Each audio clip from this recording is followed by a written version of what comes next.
Hello, and welcome to the How I Tested That podcast. I'm your host, David J. Bland. I'm an author and advisor, and I'm fascinated with testing early stage ideas. I've helped companies all around the world, and in this podcast, I connect with entrepreneurs and innovators who had the courage to test their ideas with real people in the market, with sometimes surprising results. Please join us as we explore the ups and downs of experimentation together. In this episode, we interview Scott McLeod. Scott is the Chief Brand Officer of Resident, a direct-to-consumer company that designs and sells home furnishings such as mattresses and bedding. Scott and I chat about his background in design thinking and how it has fueled his passion for experimentation, whether it's building scrappy MVPs with minimal investment or creating environments where failure is not just accepted, but expected as part of innovation. He shares how he's helped scale teams while preserving that test and learn mindset, why setting clear success criteria is crucial, and how to gracefully let go of ideas that don't deliver.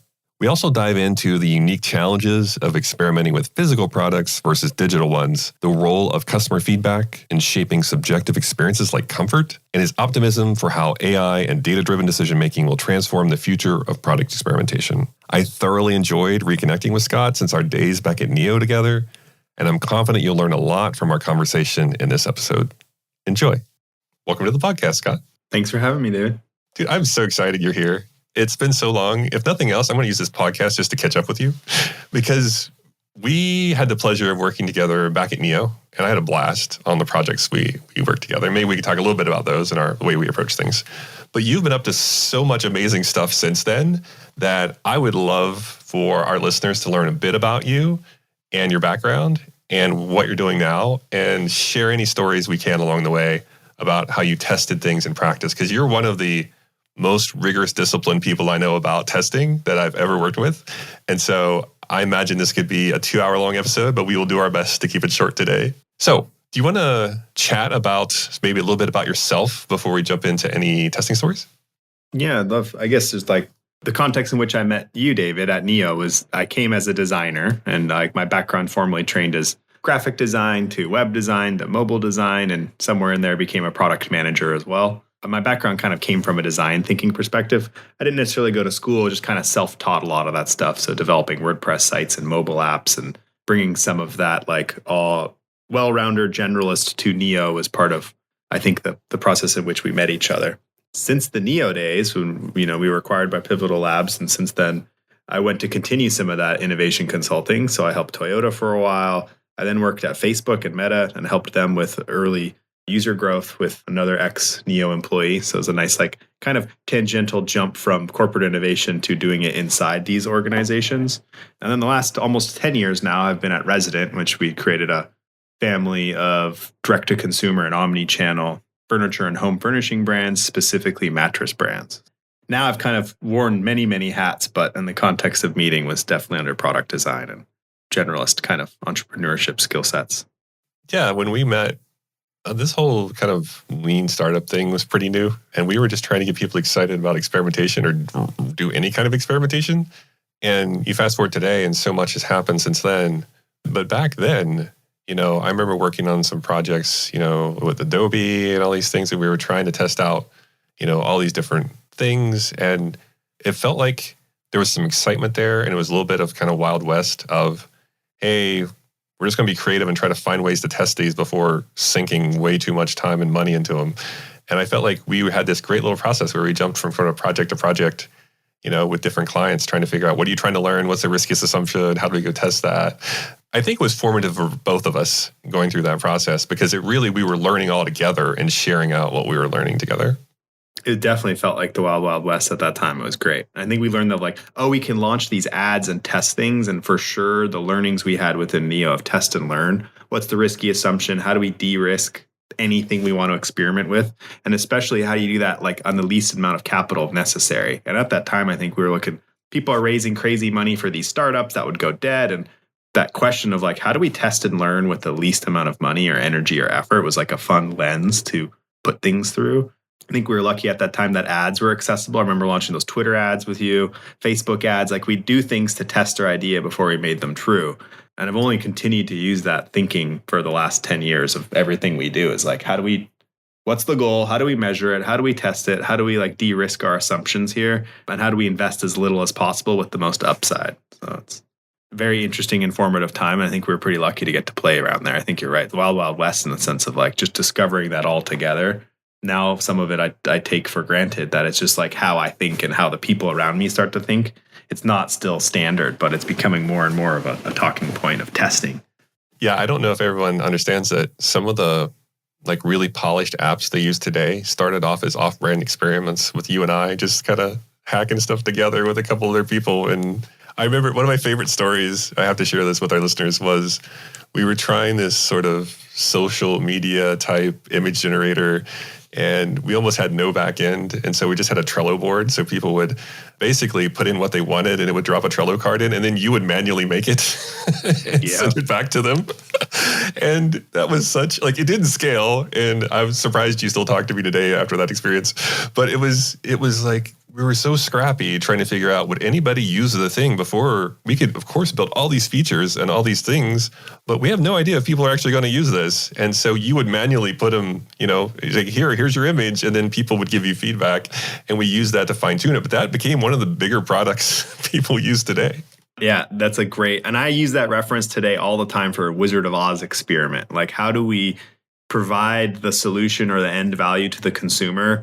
And they don't need to necessarily know how it gets done. And that was the best. Like, yeah, everyone put their request for the image they wanted, and then the little spinny thing would see, great, you'll get it soon. And sometimes that was an hour, and sometimes that was 2 days. Basically, like, how fast could I design their silly little image?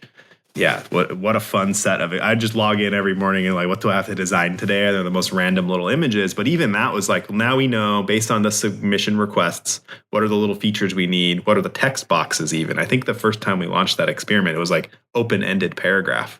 What kind of social media image do you need? I'm like, oh, wow, we're getting lots of different things. How do we start to structure that in a way? And even that iterative approach is like super interesting as a way of like providing the end value, experimenting. And we didn't have to build any complicated back end. It was literally just a form into Trello, right? It was great.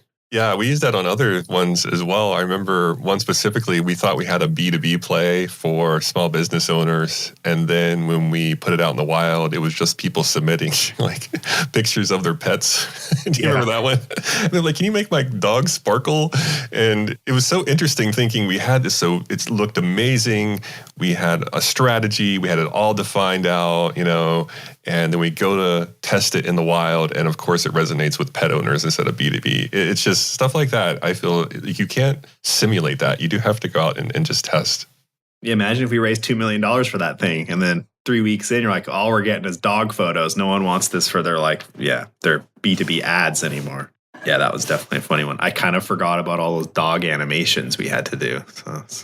Yeah, I think that was the precursor to almost like live photos that Apple rolled out. We were testing all these different things of what could be just like cinemagraphs and stuff at really early days. And it was such a fun time. So we could reminisce about those days forever, but I do want to move on to Resident because your experience there has been amazing. I mean, just from the outside, being an observer and seeing how that's grown and how you've embedded this culture there. Can you maybe tell us a little bit about how you joined Resident and sort of your mindset behind how you want to take all that stuff we learned together and apply it there? Yeah, I think it's a really interesting approach of like some of the experience I had at Neo, particularly this testing and methodology approach. The common thing there was data. So collecting data to understand our assumptions. And I have this like Peter Drucker's quote stuck in my head. If you can't measure it, you can't improve it. And I kind of pervert that to say like, if you can't measure it, you can't manage it. And knowing that everything needed to be managed in our business from a really early day, I was one of the first 5 original team members. A big piece I imagined is let's make sure every dollar we spend is well invested back in the business. So we tracked everything we can. And you compare us to our Mattress is relatively capital intensive, but our competitors, the Caspers, the Purples, the other, they raised hundreds of millions of dollars and we didn't. So we had to be diligent in the early days of every dollar we spent. We had a confidence in ROI. What that really looked like is measuring every single thing in the business, quantifying them, and then clearly looking at, hey, how do we improve certain metrics? So that whole framework was always test and learn. Is great. Return rates high. How do we improve this? Bounce rates high here. Add to carts high here. Every single thing we'd kind of look at and then launch experiments to try and improve these core metrics. So that first year was a lot of like price, offer, product, how do you position it, what paid channels are working, etc. So a whole bunch of testing as a methodology. And because we had this data-driven approach to everything we did, and really like the hypothesis, test, and learn shifted for me to just be data-driven. Like everyone thought about using data to navigate the business. And you don't just look at data as like map. You have to constantly have a hypothesis of how to adjust or change those things. And that was our first year as being really data-driven, measuring everything, and particularly like multi-touch attribution. So understanding the value of every channel was a big piece of our test and learn methodology, I guess, is how do we improve the marketing mix? How do we improve the offers and products on site? And how do we improve the digital experience? I like joke to people sometimes that at the time in our early days, now we're 4 in 10 mattresses sold online. So like we're most of the beds sold online. In the early days, we'd be compared to a Casper or whoever, a Tempur-Pedic. And we go, no, not quite like them. If you haven't been shopping in the market for a mattress, you may not have heard about us. And we were very diligent about only people who are really warm in the funnel we would be converting. We weren't running billboard ads or TV ads. And even today, largest direct-to-consumer mattress brand, we're still really methodical about what we test and learn in terms of deploying dollars and time and energy. So early on, we saw it as a portfolio of bets, and we had data and had to try and improve the business. And Eric, our CEO, will always kind of reference back to like, it's like coin-operated game. We're just having fun. If you're measuring everything, now our goal as a team is to improve metrics.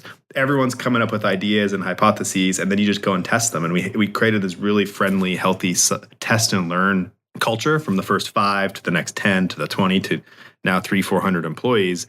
Still this idea of like, what are the metrics you're responsible for? How do we improve them? What are your hypotheses to improve them? Let's go test and learn. And like, this is good in theory. And I think me and educating and creating that culture within the organization it's like a friendly place to make failure. It's like, it's okay to fail because you're going to fail most of your experiences and most of your ideas. I think from the early days, I kind of cascaded some of this learning in. Fast forward 10 years after we're being acquired now I'm exporting a lot of my Neo capabilities, which is how do you help a bigger organization pick up some of this learning and approach to work, right? Measure things, being data-driven, having hypotheses. So it's been a very full circle moment because now I'm like starting to leverage all of our corporate innovation consulting because we were acquired by a bigger corporation. So like it was definitely key to our success, measure everything, have hypotheses. And then the 2 buckets, I think, is paid marketing, optimizing or I guess 3 buckets. Paid marketing, optimizing the website, like CRO as a whole has been a really big piece to our success. And then optimizing the supply chain, logistics, etc. So like having these 3 constant, always test and learn machines going definitely is why we were successful. And like continuing to have leadership deploy that, like, how do we measure it? How do we manage it? How do we improve it? Has been like ingrained in the company from the early days. I love that it's part of sort of almost like the principles of the company, like how you approach your work. And I mean, you told the story of going from 5, which like from 5 people, I think it might be easier to have that culture where, we're small, we're scrappy, we're going to go and test things and all that. And even when we talk about teams, we try to say, keep the teams kind of small so we can test and go quickly. Going up to 300, even maybe before the acquisition, or what worked for you as far as keeping that culture in place as you scale? Because I've met so many people who really struggle with the scaling part of the company, and they realize, we had the test and learn culture, but then we got too big and we couldn't do it and we got away from it. Are there any things that really helped you keep it with you as you scaled, or anything you can share around that with our listeners? That was definitely a challenge in scaling the organization from revenue and headcount. So I think one of the reasons I've held this title as chief of staff, particularly after the first couple of years of owning growth and the website and some of the early data teams and product teams, et cetera, I kind of owned quite a few of the functions as the generalist, and I transitioned to being a chief of staff. And part of why I transitioned to that role and title is I'm now allowed to be in every room, in every meeting, in most things, right? And my goal mostly was how do we continue to have the organization work and think this way? So I was kind of like a cultural agent and almost the Trojan horse to do so. So helping be across key projects and making sure this methodology was there was one. Just having a true shepherd. And that was me, and it was instilled by Eric, our CEO, and a lot of the other co-founders and team. But like I kind of helped continue to beat the drum on data-driven management of the business. So having a key person, me, I kind of helped shepherd that. But putting myself aside of just like the role of making testing important, we used to use this analogy, and like the early days when we were those 5 to 10 or 20 people, were like a bunch of pirates on a pirate ship trying to do whatever we can. And my fear is as you get bigger, you become the Navy, where there's like hierarchy and rank and file, and everyone has a little job. And this idea of that's not my job was like a toxic thing for us. Like you wanted generalists. So like I learned, and we learned the hard way, like hiring stage appropriate people was a key piece of this scaling. You want as many generalists as possible. I think I don't even know if it came from the Neo days, but like pie-shaped and comb-shaped people, right? Like these generalists who have a breadth of experience but go deep in a couple. Having lots of the generalists early allowed us to scale, and only now do we have specialists. Unfortunately, there's periods of our business we hired too many specialists early, and they weren't able to have this kind of generalist test and learn methodology. So like hiring stage appropriate is really important. And then making sure you had this like approach. Frankly, there's been many, many iterations. The first need for like these separate pods, we called them. We had little pods to break them out to yours. Like it's easier to create these, what we have 2 pizza teams, 2 burger teams, like having a 2 pizza team, like under 15 people who clearly are accountable for things.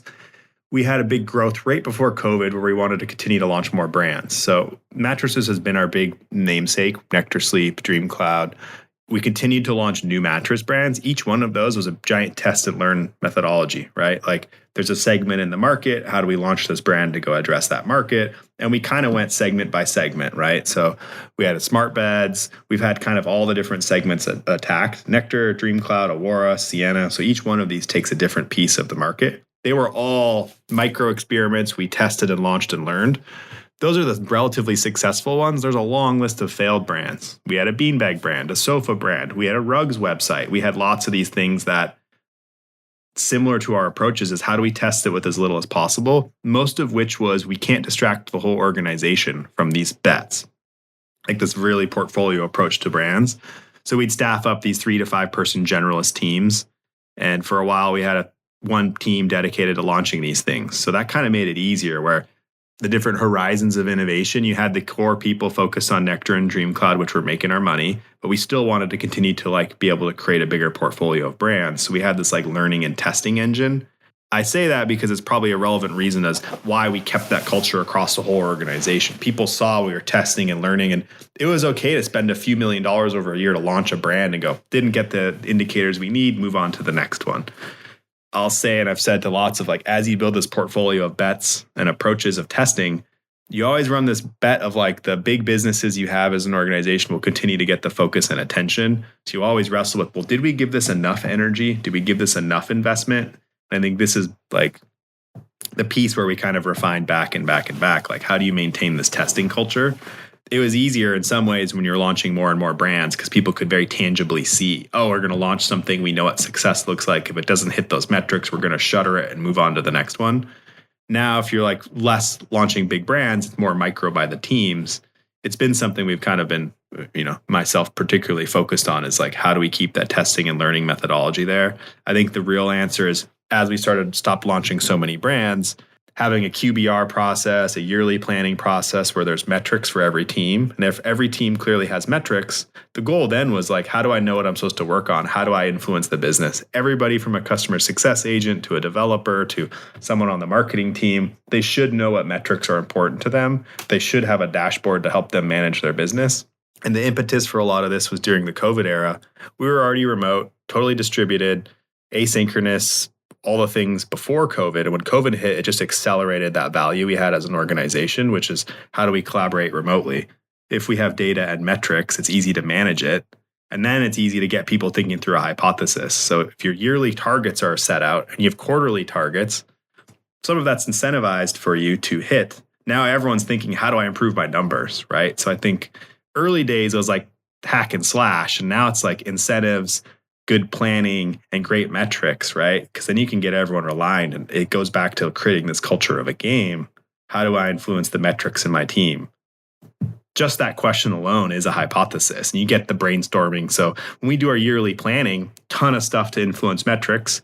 You break that down quarterly by team, everyone's coming up with ideas and hypotheses to affect the metrics that affect the business. And I think that's continued to be the way, as a more mature organization, we manage the testing culture. Is everyone knows what metrics matter to them. They have dashboards to manage it. Now, how do you improve that? And that's a constant thing we're asking on a quarterly and a yearly basis. How do you go improve your numbers? Every answer is almost a hypothesis, right? Like nothing's for sure to improve those things. So maybe a little long-winded, but it's been a constant kind of ebb and flow of how do we maintain a data-driven culture. Easier in the early days in some ways, and just different now as a more mature organization. Yeah, it's a hard question to answer. So I don't think that was long-winded at all. I think a lot of people will learn from your answer there, because I have met so many startups in San Francisco that get to a certain head count and it all starts to wobble a bit. It's fine when they're under, let's say 50, but they get to 150, 200, and that culture that they held so dear early on is being changed, and they're not equipped with how to keep that test and learn culture in place. And I'm wondering with you, something you said there that really jumped out to me is, even back in the Neo days, we were saying, hey, we're gonna get our data from our biggest assumptions. We're gonna do that by running experiments. We're gonna have a check-in. We're gonna review everything against our strategy. We're gonna pivot either into like a different market or maybe a different channel, or we're going to pivot our value prop and stick with the same market. But there was something we were going to correct. And then we would say, okay, we're going to persevere or commit to continue to do this, or we're going to kill this or cut it. And it's not something we're going to proceed. I've noticed, as I've kind of learned over the last, 10 years or so, that companies have a really hard time killing ideas. It's almost like, kind of you hinted at this earlier, where do we give it enough attention? Maybe if we go a little longer, this is going to turn around and we're going to see what we need to see to invest more. How are you handling, from whatever you can share, killing ideas inside the company? Because you mentioned some things that I didn't even realize Resident had tried, something like the beanbag, for example. And then you kind of said, matter of fact, well, we all know what the threshold is now, but I can't imagine you always knew what that threshold was. So how did you begin to sort of, as a leadership team, realize, okay, here's the line we're going to draw in the sand of how we begin to cut our losses with some of these? And I'm sure you learned so much from those that you applied to other product lines. How do you begin that process, or how did you stick with it? Because I think it's just a big challenge I find in the teams and execs I coach, where they don't really want to kill anything. They kind of want it to linger on a bit and hope that it's going to turn around. Is a good question. I think that the outside is things become people's babies, and then they become attached to the idea and the concept and the vision. We often go back to that, fall in love with the problem, not the solution. And if that's your real goal from the beginning as a group and team, everyone's in understanding that you're going to have to sunset something. I think being strict and stern with success metrics early and the investment early, the easiest one for us that slips is not committing to the investment you need in time and energy and money. So I think making sure you feel comfortable with what's the real accurate investment you take to test this idea. For software, that was a little easier sometimes. For physical products, it's a little more expensive because we need to order containers and get the products ordered and shipped. And there's this longer runway. And how do you do that in a way? But there's still this, what's the minimum we need to feel comfortable moving forward? Really, that's, can we place one order of product and then see if we can sell through it in a profitable or break even way? Our metrics earlier are how unprofitable are our first 1,000 sales? Really is that metric, right? And make that gut check. It's how big's the TAM? What's our opportunity here? What do the competitors look like in the landscape? So there's a little bit of qualitative overlay to the quantitative, which is what's the business opportunity? How much should we invest against it? To the killing of ideas, this is where you need to, in the smallest of ways, I think, demonstrate failure is good. What's worse is to drag on zombie ideas, because the opportunity cost for every day you work on that dumb thing is another day you're not working on what could be your home run. And I think instilling that culture in the team is healthy. I think even today as a mature organization, we sunset things that for other people would be whole companies. For us, $1 billion plus in revenue, the threshold now has changed, and it continues to change of what's success. $20 million business isn't really worth our time anymore. That's different than 5 years ago, probably, right? So I think there's a threshold of what will it be how much will it take for it to be important to the business? I think that's a great. And then what's our chance we can actually get there, right? I'm always back to that ICE scoring of impact and our confidence and effort is like really just quickly doing that on these things before you even start a startup internally to the organization or maybe a new feature. Really, what does success look like, and being strong on what actually is success. For most people, it needs to move the needle in your revenue at the end of the day, or your profitability. Okay, cool. Well, what's the plan? 12 months or 24 months to actualize some of that? Then I think you can be really rigorous of at 6 months in, we need to start to see this much savings or this much revenue and have some call, like some option. For us, we use that yearly and quarterly planning process. So when you're setting your yearly plan, when you're building your revenue targets, we clearly know how much new initiatives are going to take of that. You get to June and it's not eating away at your goal, it's pretty easy to start to make that like ripcord decision of this is distracting the organization. And it's usually the most expensive thing is the executives, or frankly, I think the high output individuals who are working on these high risk, high reward projects, their time can be better deployed to other areas of the organization. So I think a lot of that is like starting rigorously at the beginning of what's success look like here? Like honestly, how's this going to move the business forward?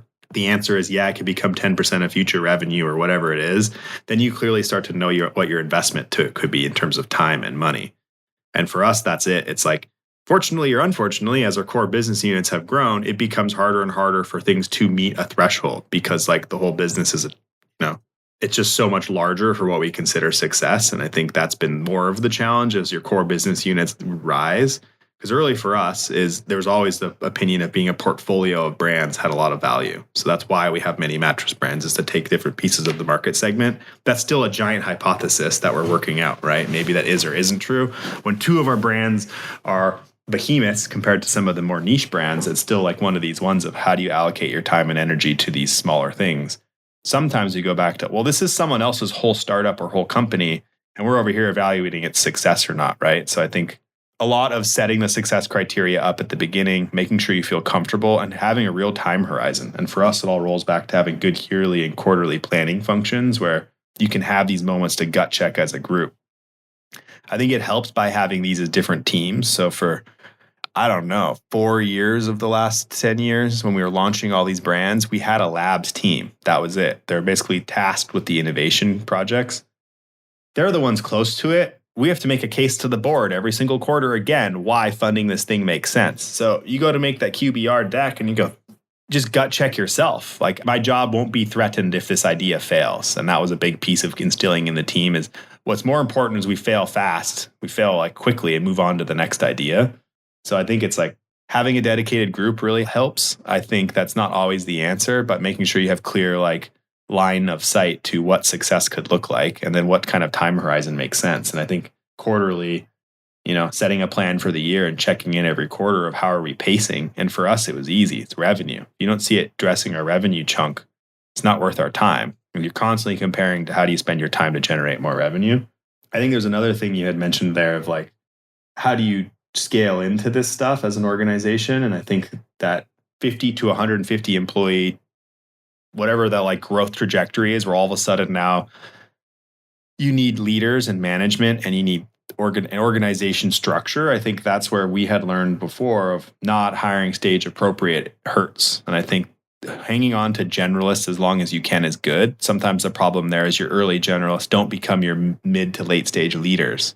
So this balance is a really ebb and flow, I think, of how do you continue to hire generalists? How and when do you start to hire specialists? And who are going to be your management and leadership function? That is definitely, I think, the riskiest piece there. And we went through our own rifts and reorgs, and we've taken many processes and steps to get to a place where you have this culture continued to maintain. And I think my learning is try and hire stage appropriate, put off expensive specialists as long as possible, because generally generalists who are startup type people wear many hats and can be adaptable and flexible. And I think to the main point of testing, they're going to be less held to a single solution and be open to exploring problems. And I think like, how do you build that culture? It's the right people and the right processes. So people stage appropriate process, I think, is yearly and quarterly planning, where you're really rigorous on what success look like for our experiments. I like how you define success criteria up front. It sounds trivial, but I still see companies not do that. And then something that I think was really insightful in your answer was about generalist versus specialist. maybe if you're hyper specialized, then your perspective's kind of locked into exactly how this should be tested. Whereas if you're more a generalist, you're more open to different possibilities of testing. I think that's a really interesting insight to think about. I had never thought of it that way. One of the ways I tend to think about it is if you only know how to do like landing pages and surveys, you're going to try to test all your assumptions using landing pages and surveys, and there's not always appropriate to use. I also think what you mentioned there, because you're in mattresses, and so a lot of the stuff we worked on was mostly software, when you and I worked together. And I think a lot of these techniques were sort of pioneered in software, and most of my clients now are hardware. So one of my clients, it was paint, and we were trying to figure out a way to test a new offering. And we literally just spun up a Shopify store and manually shipped, containers to people. And it wasn't scalable. There's no way we could do this for very long. But, we were trying to test it to see is there any traction whatsoever here. And we knew we were going to spin down that store and offer it in the retail stores if it worked. But that stuff, it taps into the creativity of your team. Even if it's not software, you can find creative ways to test things at small scale and find out, should we invest in this or more? So I love that you've been sort of playing in this space too. I know you have digital as well blended in here, but mattresses, you look at mattresses and you think, this is a pretty traditional industry that hasn't, changed too much. I mean, you've seen some innovations, but it's the way you make mattresses is the way you make mattresses. And so how you kind of test your ideas in that constraint, I find, if you have a room full of generalists and you let them use their creativity, you're going to find a path forward, which I just wonder if people don't have the space to do that in some of these companies. I think it's a fair thing. It's like, if you can give the solution, the problem or the solution, the problem is like, in some ways, how do we grow this unit of revenue? And with the generalist, just thinking through what are the most lightweight ways to try that. I think you mentioned a good, I talk in broad strokes of testing, which a lot of it's easier on digital because it's easier to measure. It's more instantaneous. Millions of website visitors and tens of millions of impressions a week or whatever. It's easy to test ads and websites and this stuff. So we definitely have a whole rigor and science around digital testing that I would say is insane. In particular, ad creative testing is like a whole nother level of science. And not to digress into it too far, it's just like everything's been measured. We have crazy data analytics around what's in our ads and tagging and figuring out trends. And the most mature science for testing for us is definitely in media mix and ad creative. So those two are I would say, bar none, the largest teams we have for testing, because we spend so much on media and we need to make sure it's effective. So the most mature testing organizations at our company, we have constant flywheels going in these buckets, are the digital side. The physical side, you mentioned, the legacy world, the large competitors who are public, they run focus groups 24 months ahead of their launch. So that's their test cycle. Let's bring 50 customers in and have them touch all our beds. That's one approach, right? We want a 24-month launch cycle. So it took me a while to get used to if we have an idea, it still takes a few months for it to get here. It's a physical product. So how would we help test earlier up funnel without having to wait months for something to get made in America or come off of a boat? Do a lot of surveys and insights.